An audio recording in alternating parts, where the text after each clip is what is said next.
everyone, welcome back. And Making Bank episode 2 with my mate Luka. How you going? Doing very well, thank you, on this beautiful, lovely day. Nice.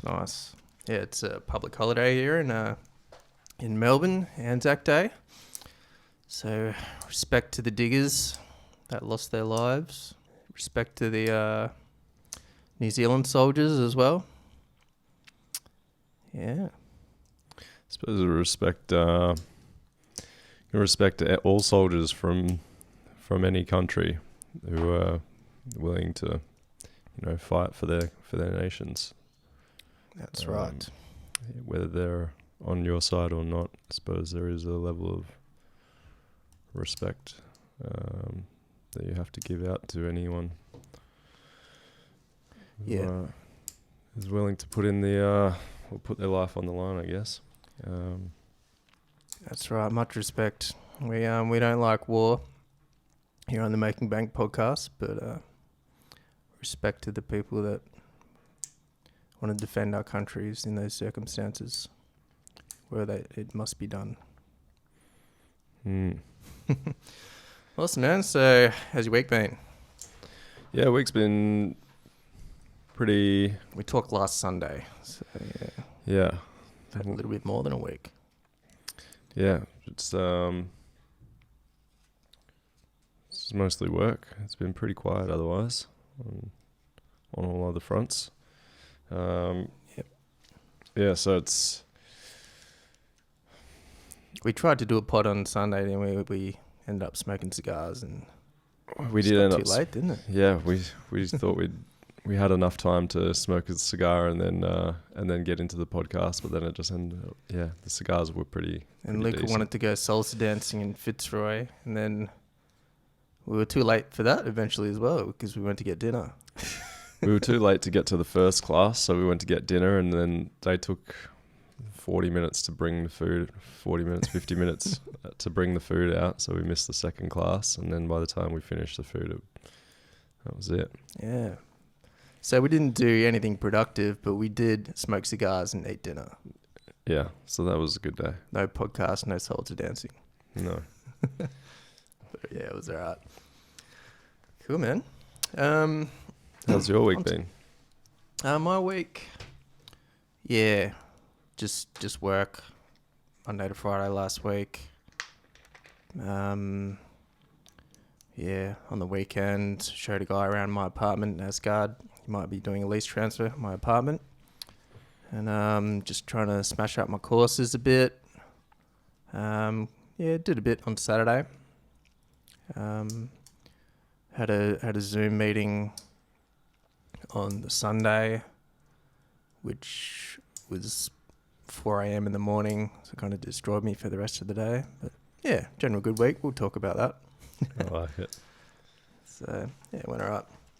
On to the first question. So can you share any recent observations relating to business and entrepreneurship and the approach to it since our last chat? Any recent observations relating to the business and entrepreneurship? I think it's...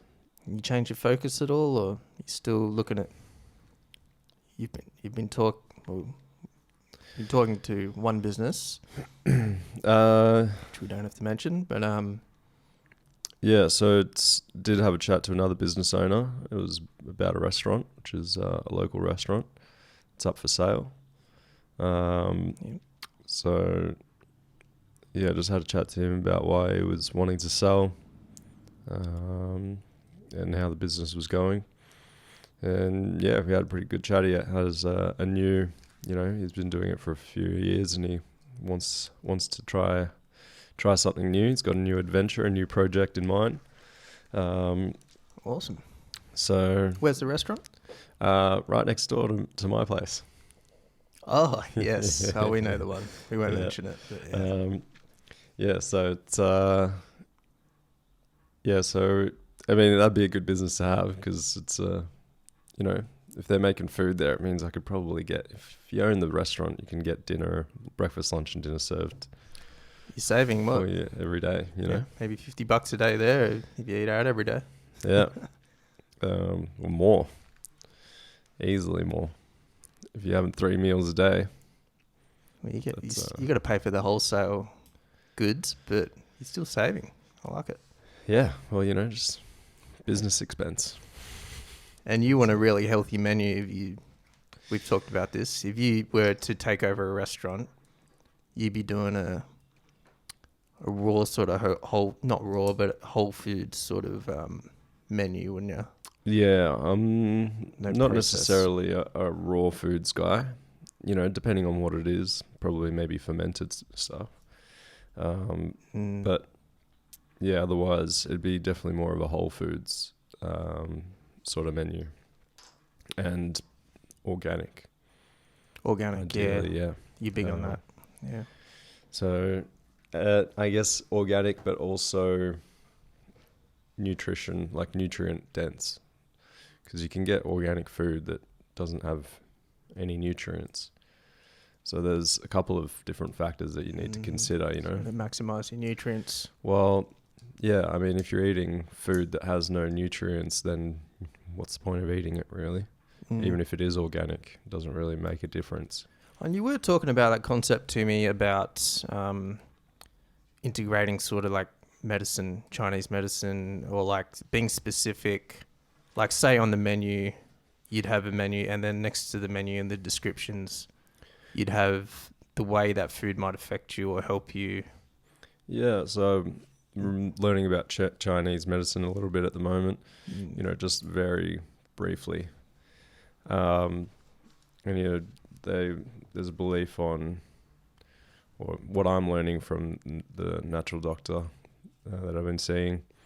He talks about emotions relating to certain organs in the body, and negative emotions are related to certain organs in the body. So if there's a deficiency, or the particular organ isn't working properly, or if there's a combination of organs that aren't working properly, you might find that you're experiencing a combination of these emotions.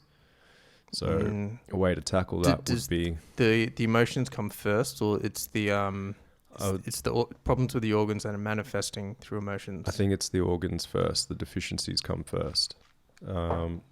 Yep. I mean, and that's been sort of shown in studies. I've heard a lot of podcasts with doctors, scientists doing studies, psychiatrists doing studies where, they take someone who's said to be moody or is like psychotic or whatever, and they just remove sugar and, processed foods from their diet, and their mood swings just disappear. People will just become way more settled, and are just, if they're getting exercise and they're eating well, it's actually, largely removes significant portions of what's disruptive in their life. So it's not that they're necessarily crazy, but it's more just that they're not living a very healthy lifestyle. Yeah. So that's an example of outside influence affecting your body first. Yeah. So I guess the idea that versa. The menu would be kind of what you want, and then have a what you need menu. So what you want menu would just basically be things that we're cooking. And then what you want is, okay, maybe there's a checklist. You go through things.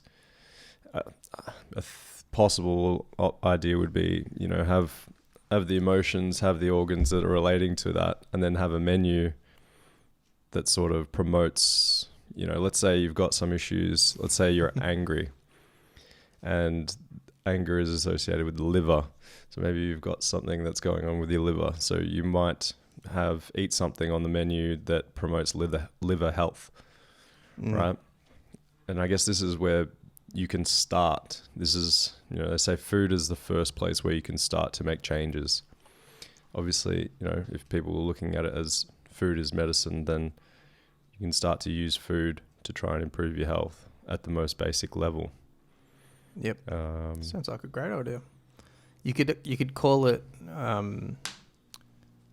It'd be a decent name as well. What you want / what you need. Yeah. And just have 2 sections of a menu. And then, if you're not there, some people obviously might not necessarily see it that way. So they might just be there out, out for a meal, and they might just see something that they like. Maybe they've got a craving, so get something that you're craving, which sometimes obviously is also something that your body might need. Yeah. So yeah, I guess that's the idea from that perspective in terms of trying to take a different approach with menus, and then I guess the idea also was to have a sort of meal prep option for people as well. So you'd also have that sort of checklist, over the last week. Like a takeaway meal prep. Yeah. Yeah.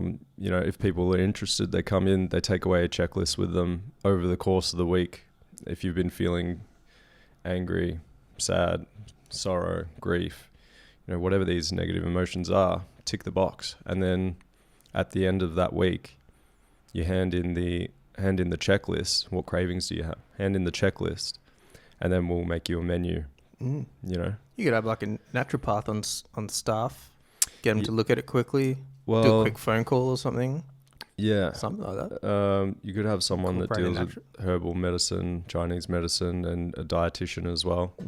And then depending, and then just have that as like a weekly thing where people just, it's just rather than having a set menu and you eat the food that we make, give us a bit of information about what's going on with you, and then we can tweak it a little bit, customize it a little bit. Absolutely. And it's not saying that we're going to make a custom meal for every person. I don't know how easy or difficult that would be. I imagine it'd be quite difficult to make that. But if we can if we've got options on the menu that are promoting health for each organ, let's say, and, if you've got a couple of, if it's a couple of different organs, whatever, then we just make, 7 meals or 5 meals and just maybe direct them more in one way than the other. Or maybe you just want a well-rounded, week, depending on what you need, I guess, for that week. Yeah.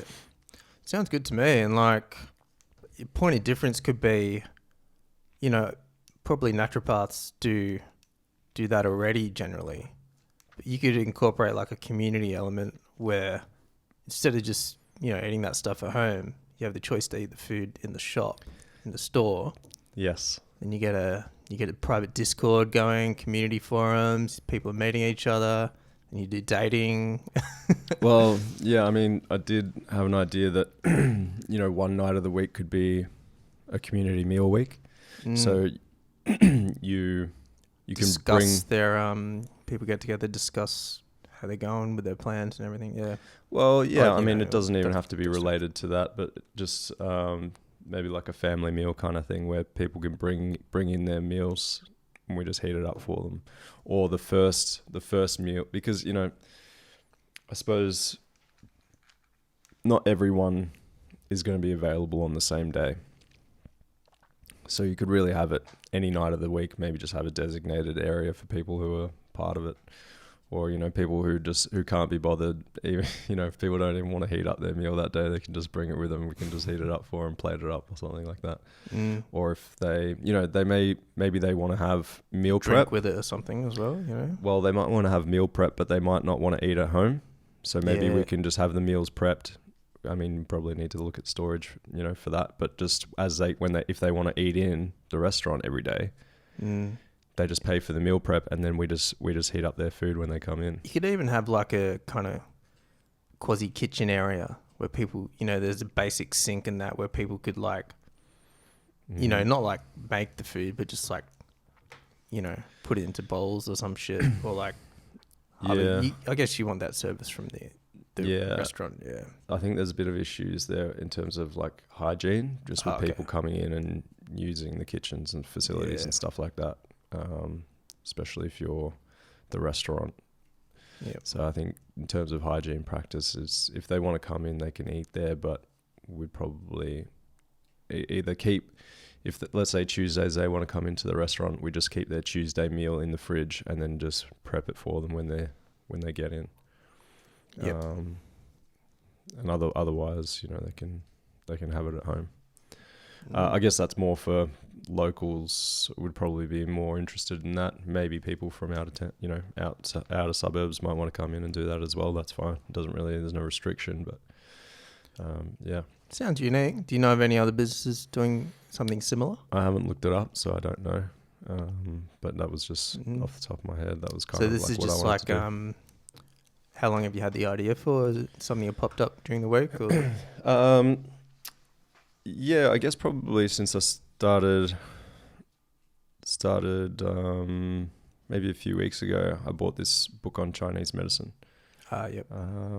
And then just reading about all the different organs, and then having the sessions with the natural doctor talking about first option is usually food, second option is herbal medicine, third option is acupuncture. That's sort of the progression in terms of how you're looking to manage health issues. Yep. So I feel like that's a pretty cool. There's something different, and maybe it works. Just and like I said, you could would offer. Would it have to be a brick and mortar setup? Could you do that in an online sense or remotely? I mean, you could do the naturopath. I think the naturopath, should I say? Yeah. I mean, if you had a dietitian there, or you could probably set that up. With. I mean, maybe a dietitian would be good for people to get blood work done to see. Being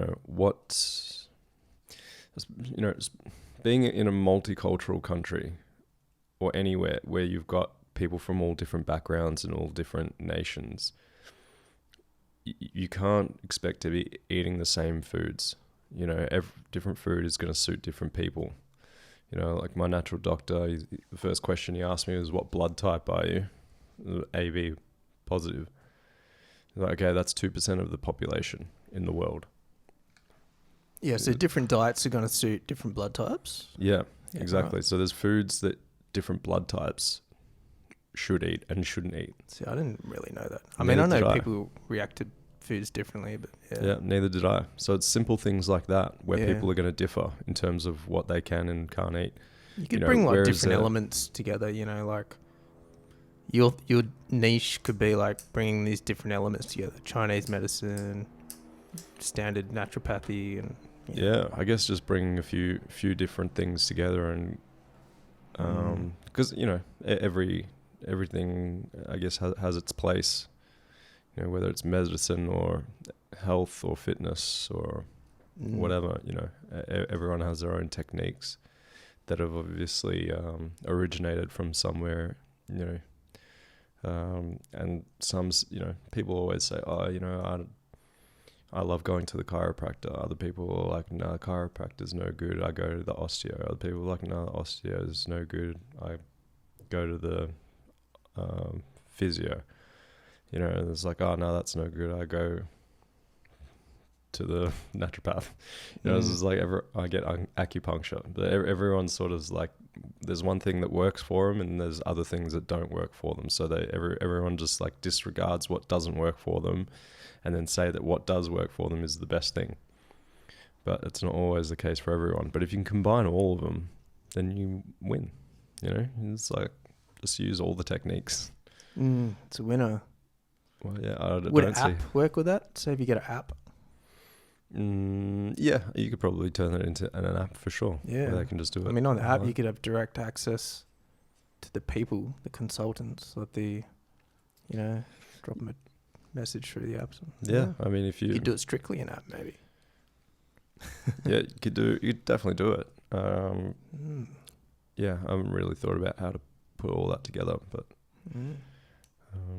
Nice, man. So, in terms of your approach, you're still looking at that just business, like taking over businesses in brick and mortar sort of sense at the moment. Yeah. Yeah, I mean, I'm looking at any business. Anything. Yeah. Any profitable business that I would be interested in. Yeah, cool. In having or being a part of, if there are things that I'm not really interested in, then I don't really see the point to be involved in it. Yeah, you want to have interest in it. Well, yeah, I guess. Yeah. A lot of the companies, or any company that I want to do, I'm like, okay, how do they work? How can we change it? You know, because it's. But generally, for you, it's not like a profit-seeking. You got to have some sort of interest in it. Or Yeah, passion well, in- I mean, you know, if it's something like owning a laundromat or something, I could probably still do that because I use a laundromat. Yeah. So I don't And they're mind. cool. I mean, I'm interested in laundromats. Yeah.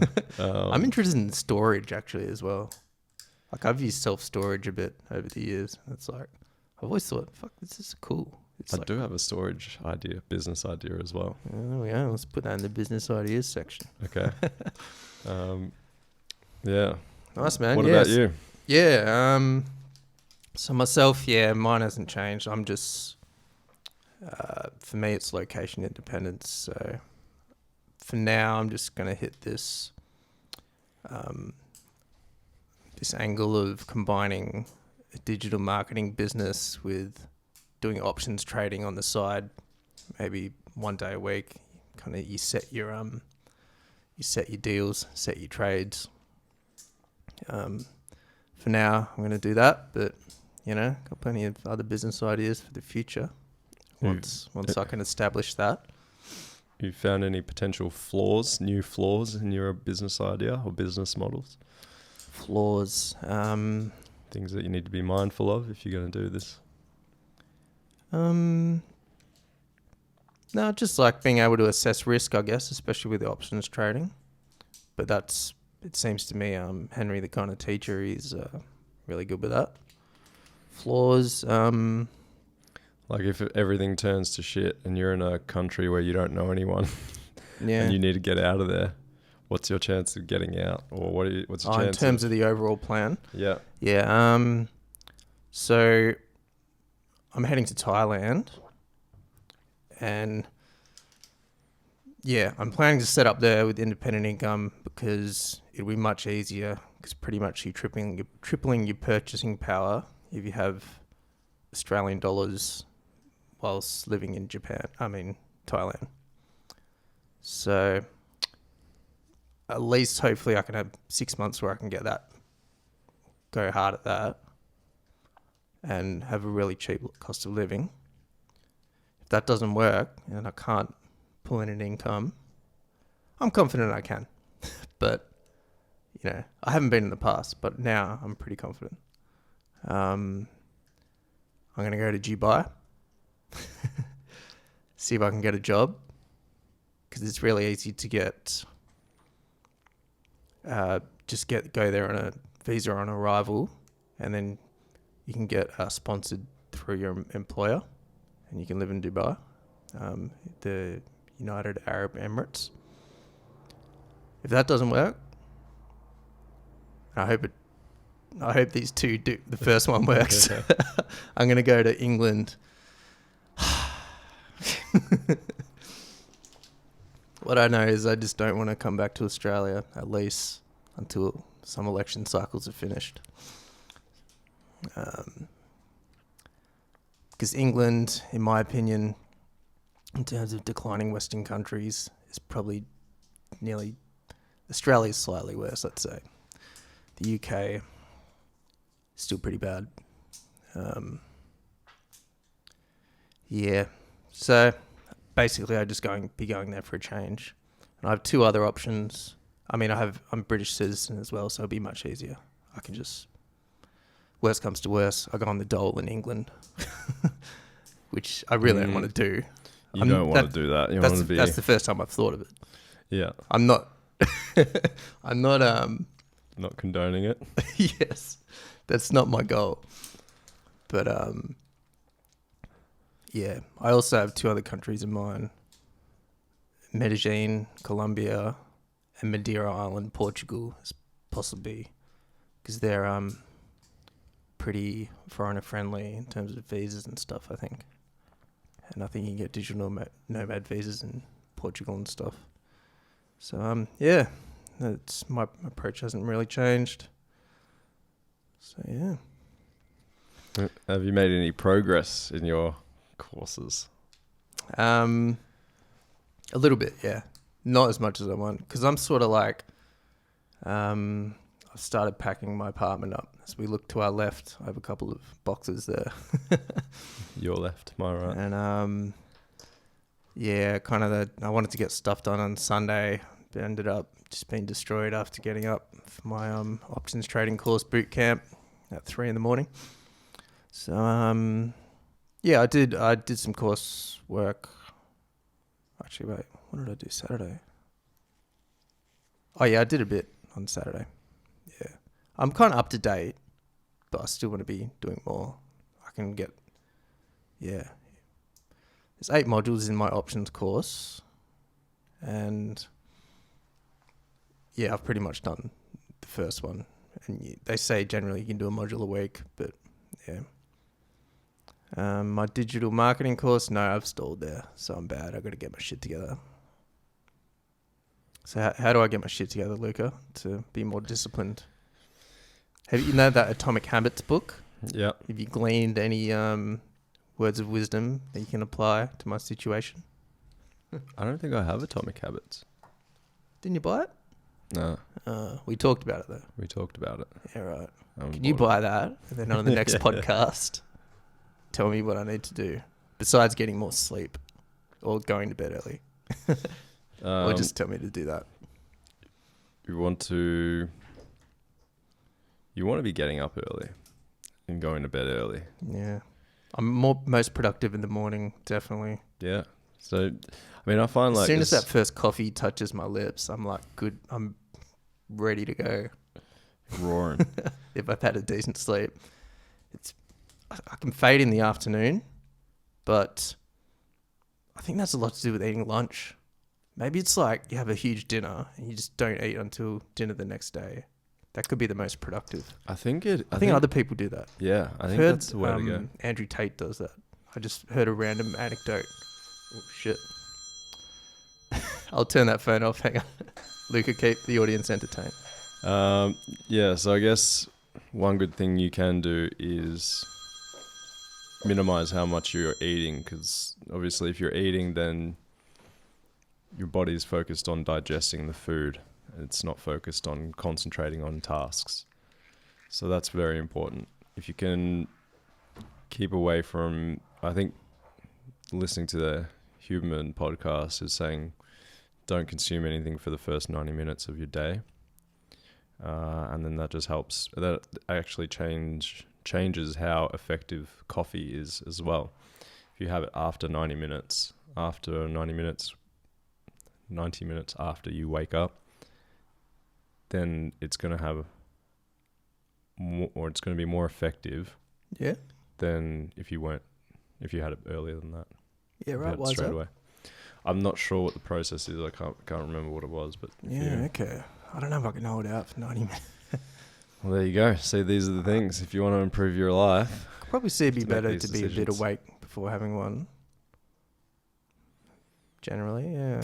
Well, I mean, he talks about having listened to the caffeine podcast that he did, talk about if you have a coffee when you wake up in the morning, then your body is going to be expecting that coffee to come in. So it intentionally drops its dopamine production because it knows the schedule that you'll be getting that caffeine, and then your body's going to be using that up.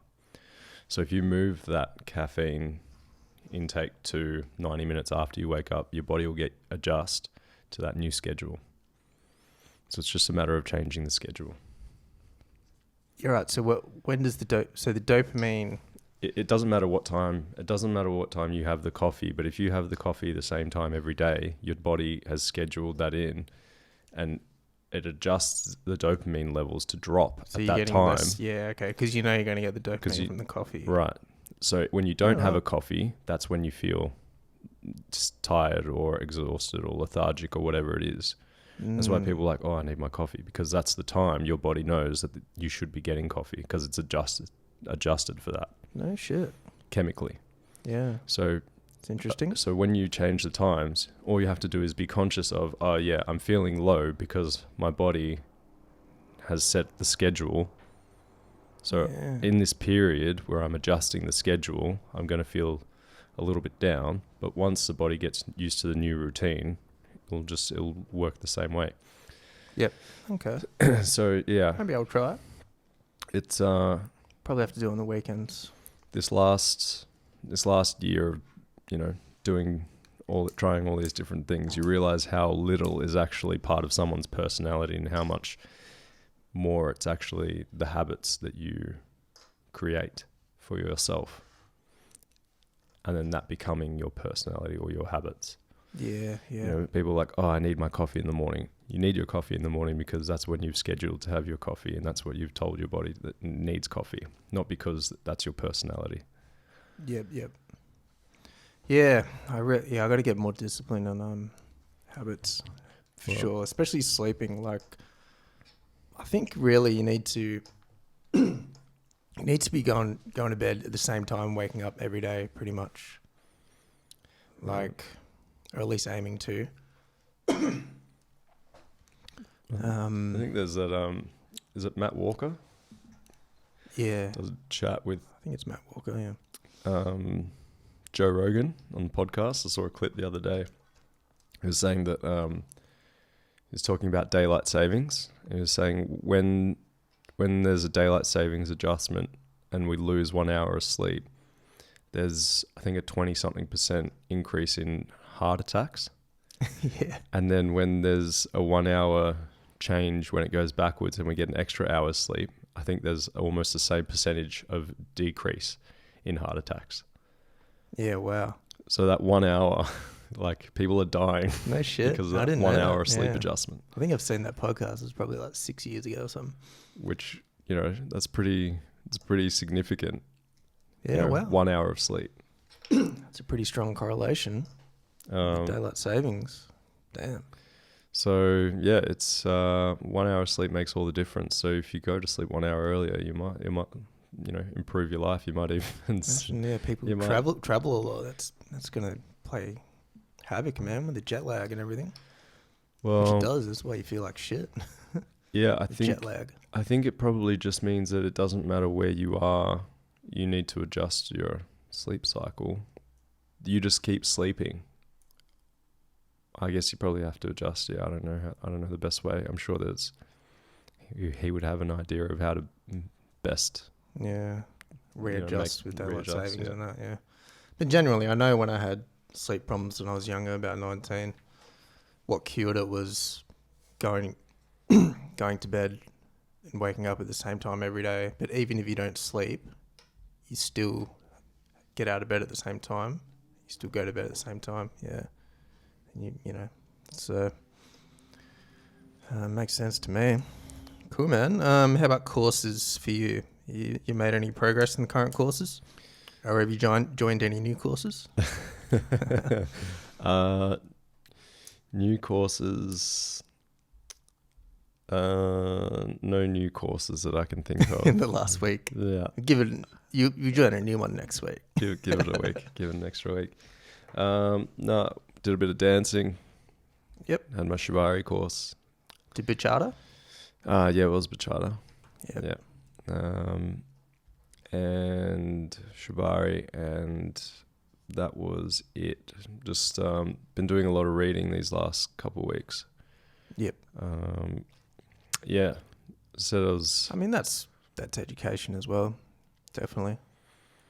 Yeah. It's not I finished the Freakonomics book, which is good. Really enjoyed it. So I might have to get the next one. Nice. Dig into that. And we'll get you into real economics after that. Well, it's going to be your gateway drug. Yeah.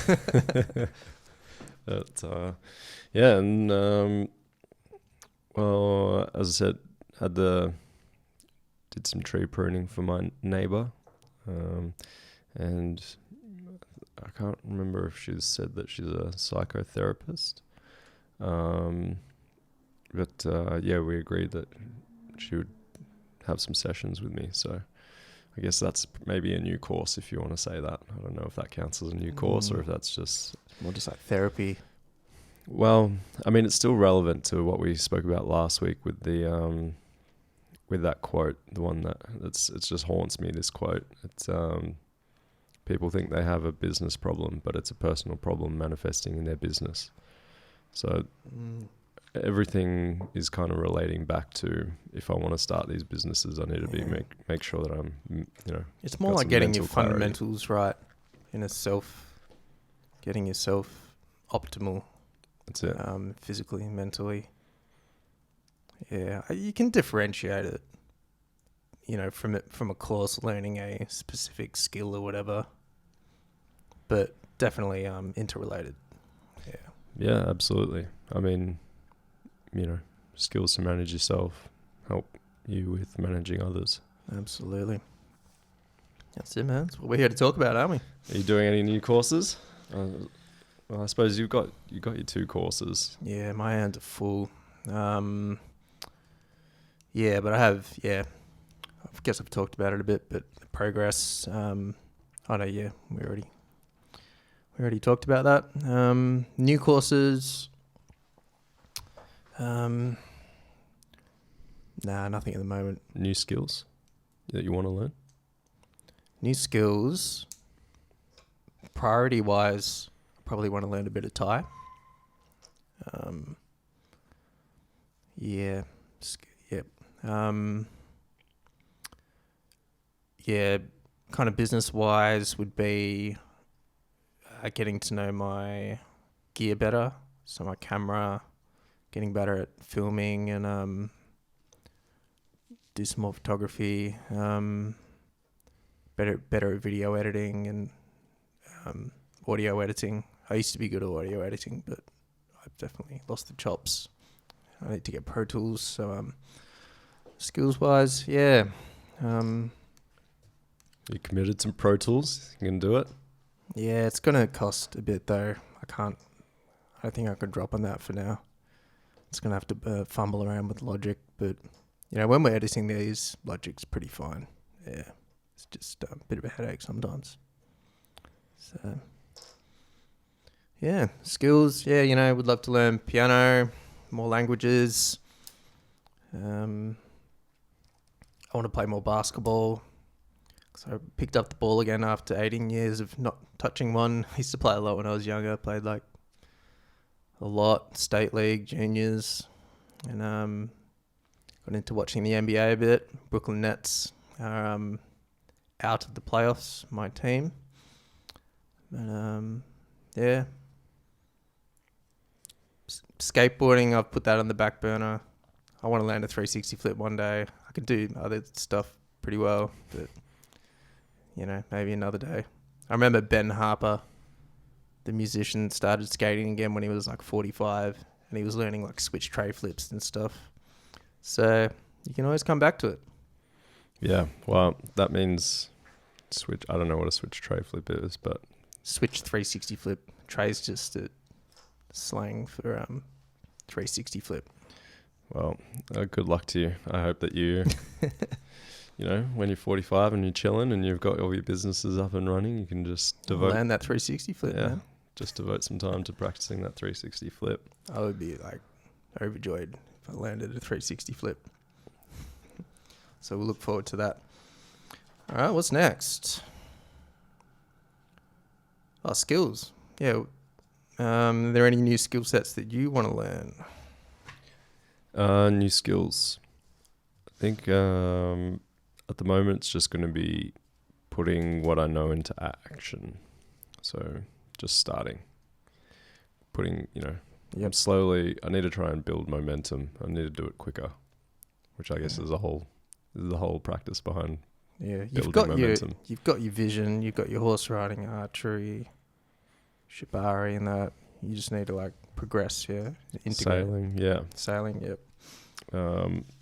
It's all about trying to get all these things to come together, but it's just about me putting in the time.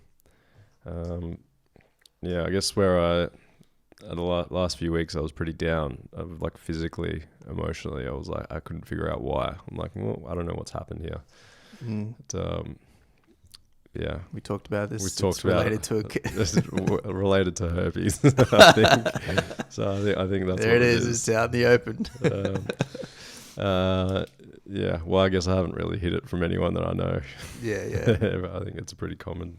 I guess Common we knowledge. release this. Lots of people can know, but who cares, man? Maybe yeah. you find a fellow partner that shares the same condition.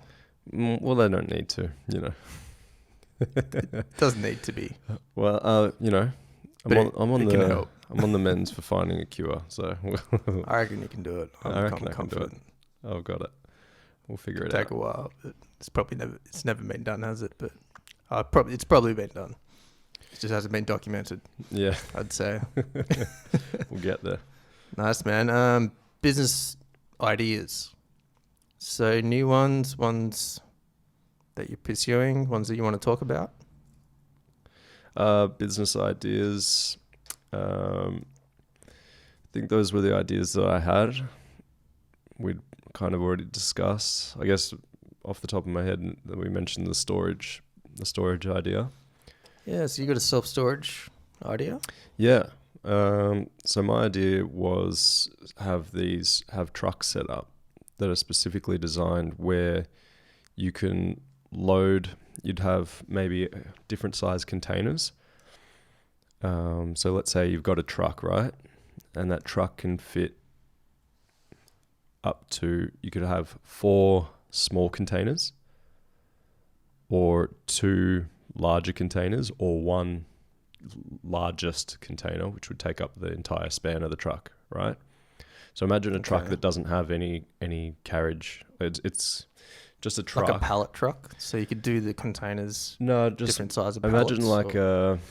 Imagine like a semi that when you take the cargo, the carriage off, it's just a truck on its own, you know, kind of like Transformers, where you just see it's just the truck cab, and then it's just got the back.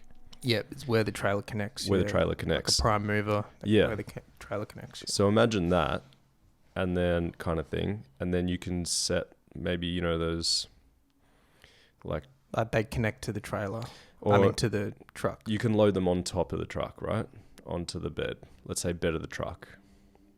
Let's say the truck's got a truck bed. You can put and you can put 1 big container, which takes up the whole span of the bed, or you can divide it into halves, so have 2 medium-sized containers, or you can divide it again into quarters, so you've got 4 small containers. Okay. Yeah. Does that make sense? Yeah, pretty much. Yeah. So are they going to stay on the truck? Or? No, so the truck, so you can load up a whole one, or you can have 2 and load up. You could have 2 people. One person loads up 1 container, another person loads up another. Yep. And then you could have, if let's say you've just got an apartment, maybe you only need a quarter of a container. Yep. And so where do they get stored? So they'd get stored at a storage facility, but everything just stays in that container. Yeah.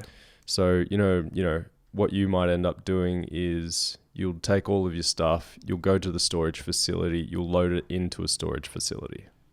Yeah. Whereas this way, you can just have the storage truck come, you load it into that container, and then it just stays in that container. Yeah. You don't have to go to the storage facility. I think another company does that. It's called Taxi Box. Oh. Have you seen Taxi Box around? No, never heard of it. I'm pretty sure they've done exactly what you're thinking. Actually, I think those yellow boxes. I think there was Yeah. one just here one time. Okay. Well, there you go. I guess it was a good idea. Yeah, I think they're still going. They've been around for years. So. But I mean, But yeah, are they are they just removalists? They or come are and pick it up on a forklift or something and then put it on the truck. So it's like this box thing. Gotcha. Yeah. Okay. Yeah, right. Well, there you go. Oh, well, at least, you know, you thought of it, but you thought of it maybe too late. That's it. It could be different, though. You got to check it out. I mean, I did think about it a while similar. ago, but yeah. Yeah. Oh, well. Got to start. Taxi Box. Got to start fucking creating these ideas rather than just thinking them up. Yeah. Momentum. Need to build momentum. Nice, man. Cool. Any more you want to talk about? Or? I think that's ideas. Freshest one. Gyms. There's a lot of gyms up for sale at the moment. My idea was to. I mean, I've got an idea for creating a business for, I don't want to say the elderly, but older people. People, I guess, who are still independent, maybe living at home, and maybe would like to do things, but don't really, like doing tree work for a lot of elderly people, and they can't really do any of the gardening anymore. They might be at that stage of their life, or they spend a lot of days on their own or at home. So setting up something where it's sort of like a whole weekly experience. So maybe have once a week or once a fortnight you have people coming to do gardening. Then maybe every day or once a week you'd have a social event. Then one day a week you might have exercise, or people might want to do exercise every day. And then one day you might have people... so just like a program, pretty much. Set up for the whole week, where someone has something going on every day of the week. People might not necessarily want to... They still want to live at home, and they still want to just take care of themselves. Still want a community aspect, yeah. But they're just not doing much at home, and they might not have visitors, whether it's their family doesn't visit them often. Someone to come around, pick them up in a little mini bus. Yeah, or, it's just something, I guess where it kind of came from was, let's say there's like a family event. Let's say like your grandma or grandpa has a birthday and they're 80 or something. And the whole family comes over and they celebrate the birthday, and then everyone kind of leaves at the same time. I think it's just that feeling of loneliness is when everyone disappears. Yeah. So I thought, rather than having someone come one day and then they're just alone again, have someone that comes regularly every day, or that they see people every day. Yes, there's routine. So there's a routine, but there's a different activity, and you're seeing different people. Yep. And I think it just it brings a bit more value to people's lives. That would be cool. That'd be something I'd enjoy if I was older, I'd say. And I understand it's not for everyone. Some people enjoy. You could have different programs with different hobbies. Yeah, look, you can mix it up. Some people Chest might day. want to do more physical stuff, more social stuff. Yeah. Whatever it is. Just make it cool. Yeah, and just Don't make it like old person-y. Just make it exactly cool. And my way like to make reliving their youth. Well, yeah, or just letting them enjoy their mature years. But yeah. A one way of not making it old people. Just don't make it bingo. Don't do bingo or anything. Yeah, no. It's another way to make it not old people-y would be to, there's, especially doing tree work, we do a lot of residential work. A lot of people work from home, and everyone has been complaining. Everyone that works from home has complained about their social life just disappeared pretty much. From your work? No, just from working at people's houses. People that work from home, you just speak to them and they just say they work from home. Older people? Or? No, just people in general. Anyone that's working from home. It's all changed now, yeah. Heaps of people. Yeah, and all of these people say the same thing. They say that their social life has pretty much disappeared because they're not going to work. They just sit at home, work from home, and then they don't do anything. So people do like that interaction at work.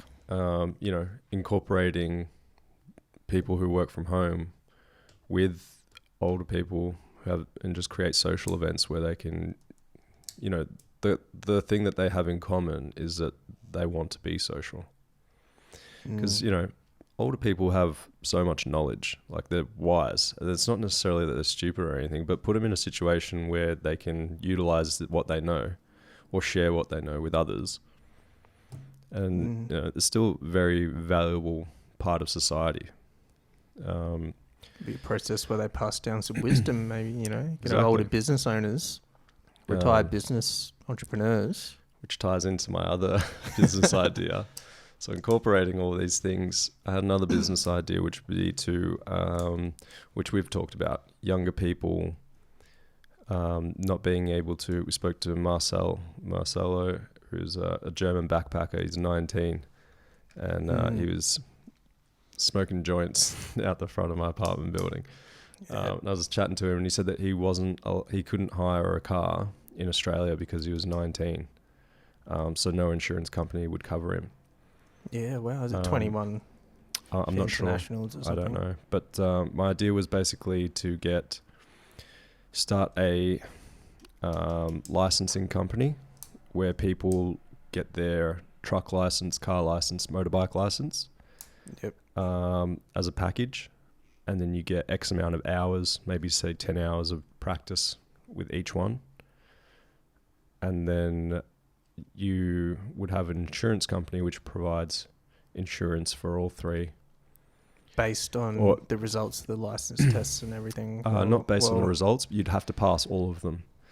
So Yeah. what the issue is, I've found, because I had my car license and I just drove my car. Then when I started doing tree work and getting around in a truck every day, you realize how dangerous it is to be a truck driver.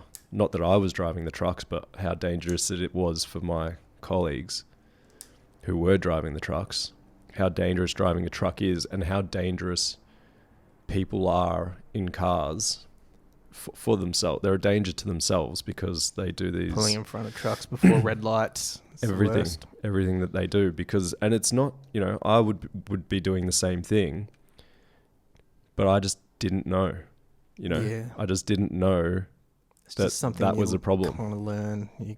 You learn it. A lot of people don't learn. Yeah, it's like I used to drive a truck, so yeah, I didn't have that awareness because I simply wasn't ever in a truck.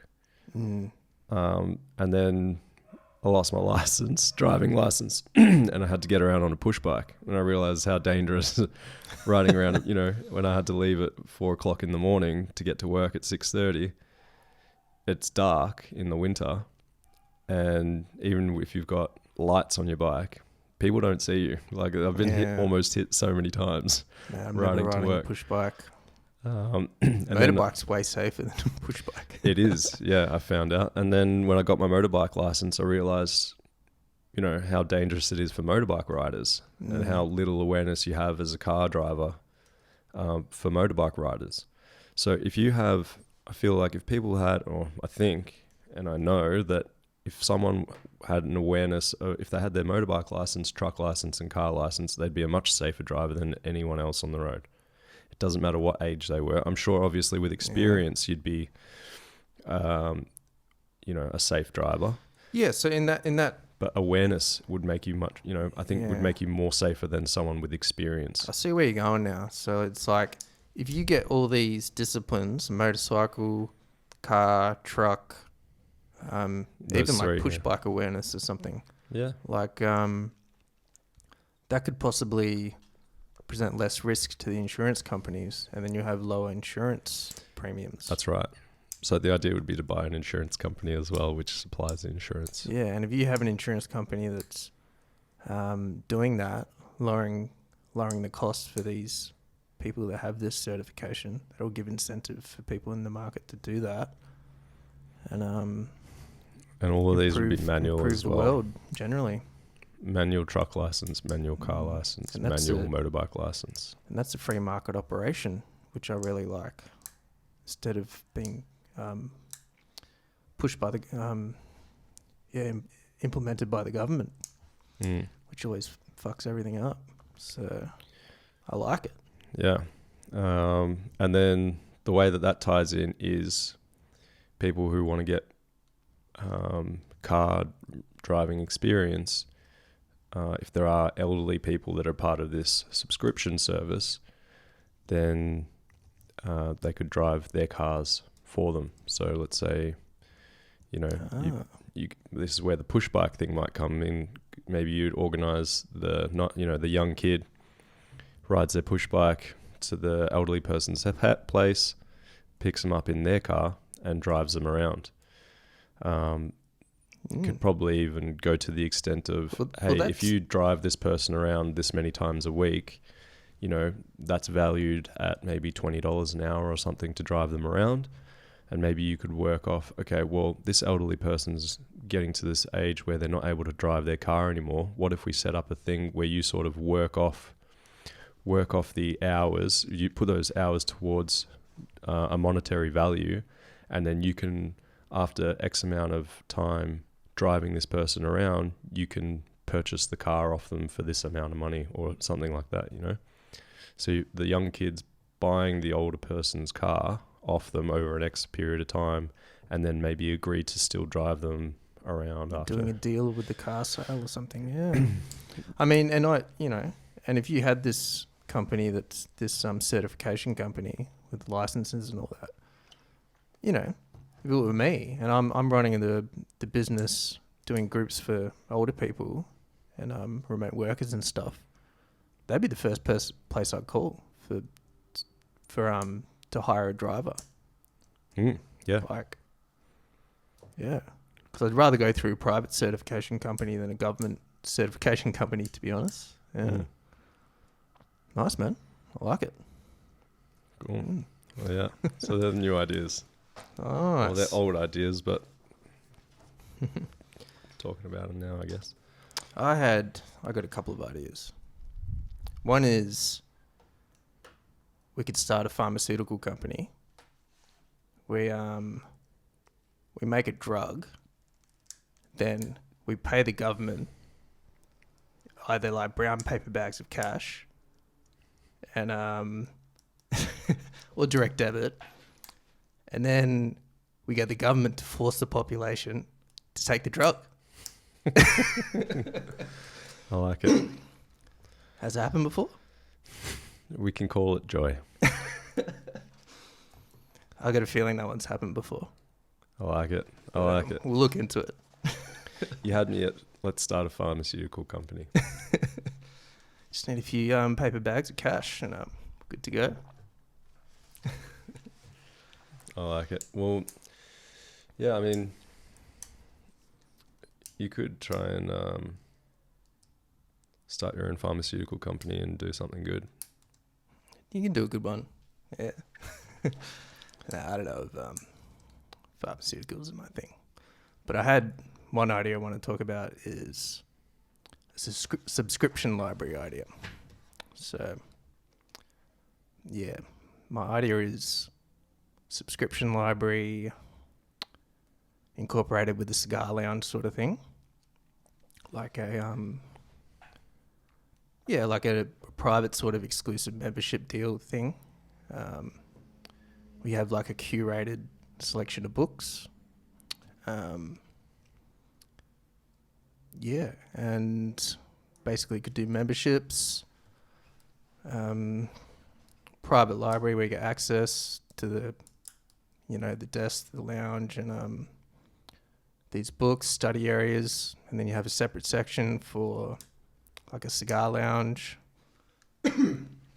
maybe a small little bar, and dress code.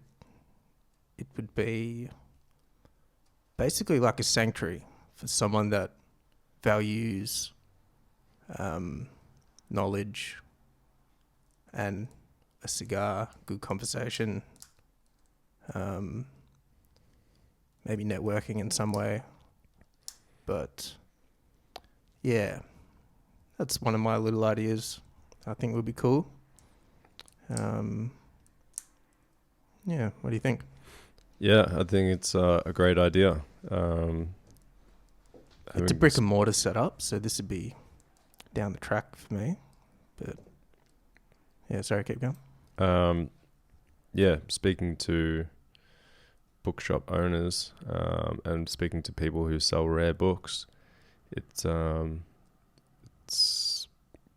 that kind of knowledge, especially older material, is quite sought after. So if you've got a collection of those books where people can access, may not necessarily need to own those books, but to just learn the knowledge of what's in them.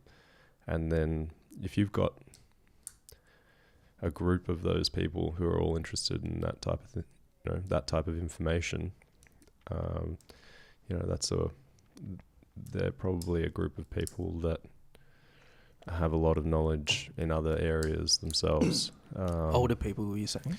No, I think just people in general. Yeah. Someone who values that kind of thing probably knows a lot about something else. Whatever that may be. So I think sort of very specific. You could have a good like physics section. You could have a good history section. It basically mainly non-fiction, I'd say. I think you'd probably want to go with. Imagine if I had topics. That. You'd probably want books that you can't get anywhere in the world. Yeah. Like very rare books. You could have a section of really rare stuff, but you gotta have some widely available ones. It's more that like the environment I'm interested in.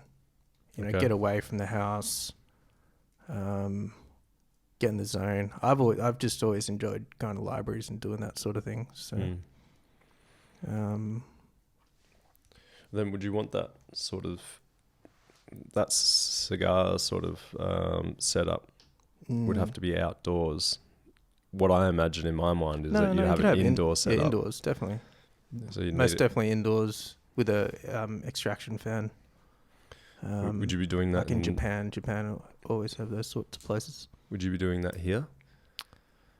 Nah. I don't think you could do that in Australia. If Melbourne returns to being to its previous glory, let's put it nicely. It could fit in Melbourne, definitely. But it'd be overseas, I'd say. I mean, there's fewer and fewer places around the world that are doing smoking indoors. It's not happening very much anywhere. Yeah, I mean, there's got to be a way around it. Like, if you have a section with probably exhaust fans and everything, I reckon Dubai would probably be the best place to do it off the top of my head. Because of the business-friendly atmosphere there. I just think of those smoke boxes at the airports. It's if you go to Japan, you realize, like, say I sat in the Park Hyatt in Tokyo, and I smashed like 4 nice Suntory whiskeys and smoked about 4 cigarettes, and it's like you couldn't smell a thing. It was like, right. It was Japan's set up that it's silent and strict, like fans. Yeah, okay. It didn't smell smoky at all in there. Right. So that can be definitely sorted. And it'd be a good break from, say you're studying a book, you're reading a book for an hour or two, and you have a break, have a cheeky cigar, let the information sort of sink in. You can mull over it, let it absorb. I guess it's a service if I had enough, wealth to. That's something I'd hit up. It's like a lifelong project, isn't it? You just I like something that could come later in life for me, but like it's a place I'd love to hang out. Yeah, I'd hire like top shelf librarian. You'd have someone that provide you match your cognacs with your cigars. High quality decor, rich mahogany, leather bound books. You have to. It's all essential. Those nice little gold desk lamps and stuff that you have in the Parisian libraries and all that. Yeah, I suppose you have a lot of memberships. You can get quite exclusive memberships for nightclubs. You can get exclusive memberships for gyms. But having an exclusive membership for like a library where you've got access to some knowledge, so you can work the mind. But whether you want to be there on your own or if you want to be there socially, you can do both, which is really cool because it's an atmosphere where you could have both you'd of have those different things. sections. Yeah, it'd be like a quiet section where you couldn't. Yeah, and it's not for... No ruckus section. Well, I guess the whole place would be like a no ruckus section, it sounds like. Generally, yeah. You know. Wouldn't be a ruckus sort of place. No, exactly, which is kind of nice, you know. It's a place where, yeah, it's a very niche thing, which would appeal to a very certain type of person, which I really like. I think they're the type of people I'd like to hang around with. Awesome. So you think it might be cool? Absolutely. Yeah, it's definitely on the bucket list for sure. That's the only brick and mortar thing I'd sort of consider, I think. I think it'd be really fun. Yeah, I'd really enjoy running it. Yeah. Nice, man. So, I was going to ask one thing we could add. Have you got any like services and stuff that you've used recently, like companies or whatever that you'd want to plug, like that you've used and you've got value from, sort of thing? Not like courses, but just like services, like companies. Services. What do you have any examples that you'd talk about? Yeah, for me, like in terms of the digital space, like I bought 2 domain names recently. So I've used this company called Pork Bun, which is a cool name, and yeah, they're a cool company. Like they make little jokes and all their, like, you know, their page options when you buy stuff and all that, and like yeah, it's a cool company. Yeah, so I'd give them a plug if you're looking for a domain name. We're not no financial incentive here. Just thought it'd be something cool to talk about. So Pork Bun, if you want domain names, it's a really like easy process. And in terms of podcasts, I've been going down the whole podcast hosting platform learning route. Actually, that's what I've done this week. That's taken up heaps of my time for this podcast.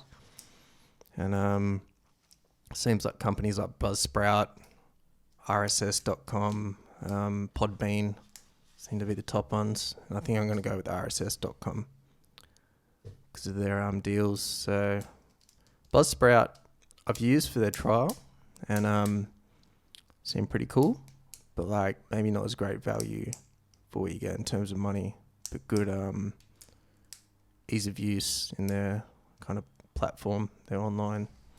So yeah, look at Buzzsprout, RSS.com, Podbean if you're in the podcast space. So RSS.com to me seems to be bang for buck. So multiple channels, unlimited uploads, and unlimited bandwidth for storage. So yeah, just thought I'd give them a quick plug. Yeah, anything coming to mind for you? Nothing off the top of my head. Yeah, but it's a good one. Yeah, all good, man. Cool. So move on. My only comment would be it's quite ironic for a vegan to be promoting a company called Pork Bun. Well, it's vegan pork. I'm not really vegan anymore. I'd say I eat plant-based. I like it. But yeah, pretty much vegan. Oh, well. Yeah, not quite. All right, let's talk a bit macro. I want to talk about a topic which could be good for you to consider because you're looking to take over some business. So the idea of a debt rollover in this rising interest rate environment.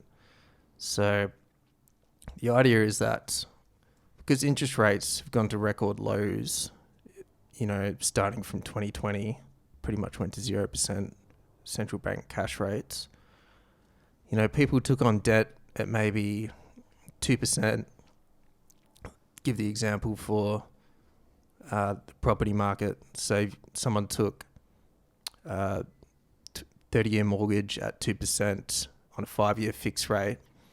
After 5 years, 2 to 5 years, after 2 years, which is happening probably this year, they're going to roll over from a 2% fixed rate into 5, 6, 7% rates. And that's going to cause some mortgage stress for people, and it could be the same in business sense. So if a business is taking on short-term loans that need to be rolled over, I don't actually know how those loans are structured in a business sense, but I'm guessing there could be some short-term debt involved.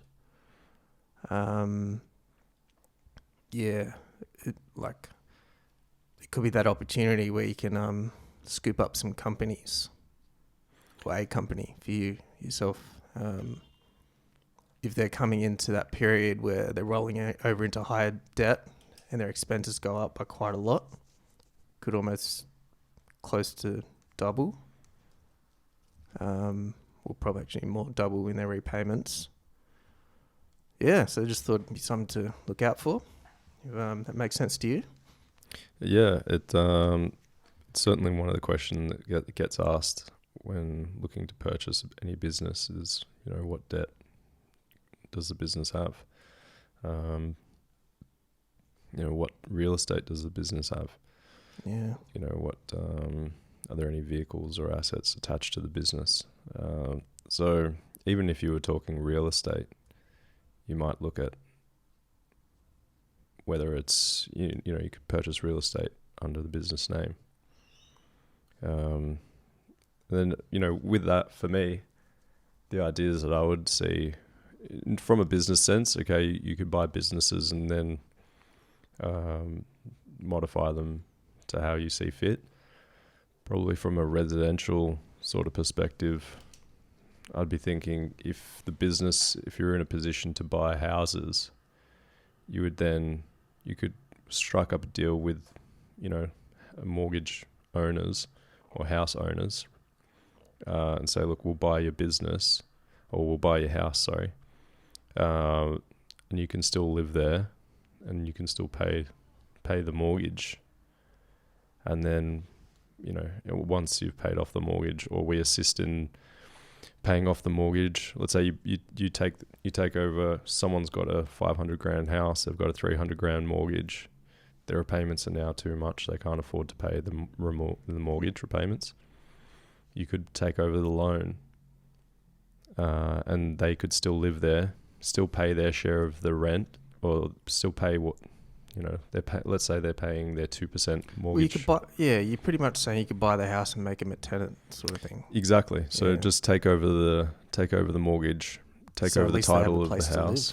Yeah. They can still live in their house, and then you could either just let them continue paying, and you pay the difference, and then at the end of the mortgage, you can either sell the property and then you take the higher cut and give them, whatever, work out some sort of percentage between yourself and the tenants, so that they don't actually have to leave. Yeah, and then you they still could make leave a profit. some equity in their house, maybe leave a little bit, and or, then even strike up a deal with that. So if they leave some equity, it'll reduce their rent payments or something like that. Or you take the title of the house and they get to live there, and then you can use the equity that's on the property to buy other investments. Yeah. So it's not a bad idea, man. I mean, I'd prefer save to do a lot that. of stress. Yeah, I'd probably look to do that. You need a decent property lawyer, and it's possible, yeah. You'd be pretty much negotiating.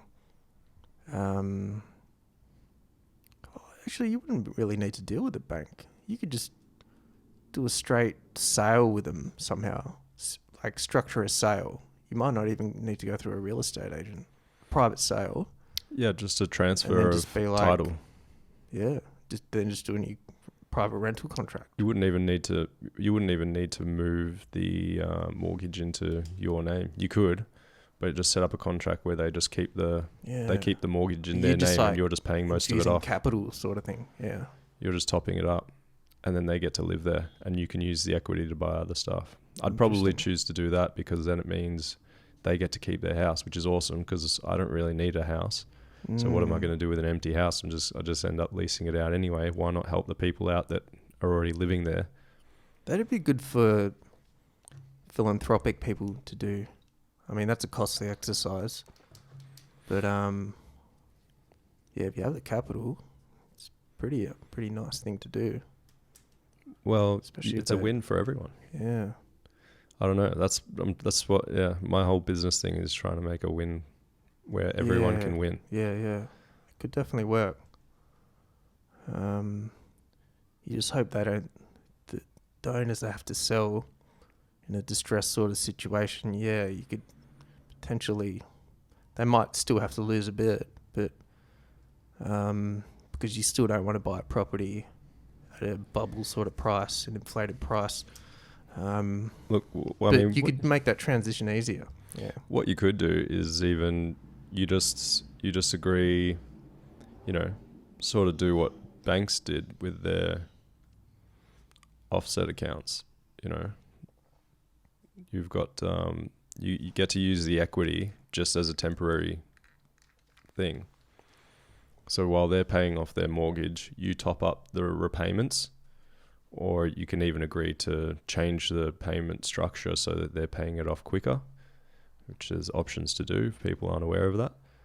And then you can use that just equity. help them with their repayments. Yeah, okay. Well, you could do a temporary setup where you're using the equity of that house to purchase other properties, or use it to pay off equity, pay off repayments for other houses.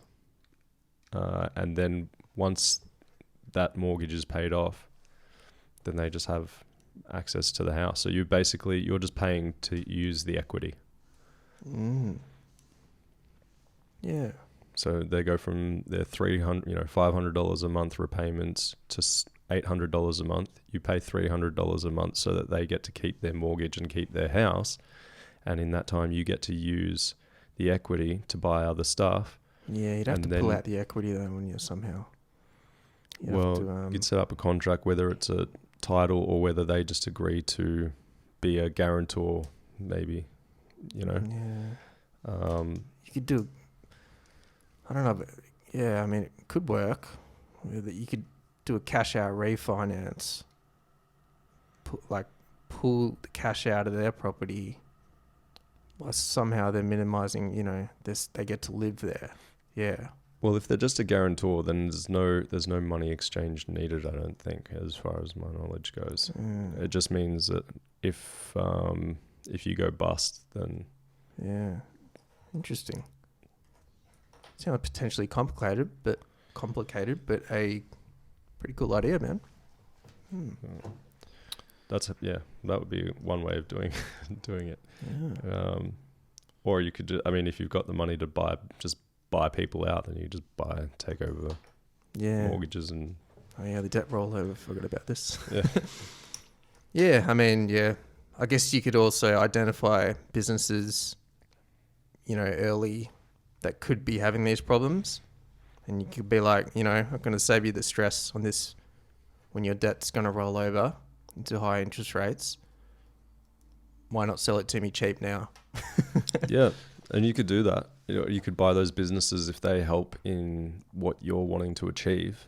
Or you could also do the same thing with them. Just say, look, this business, you sell bottles of water.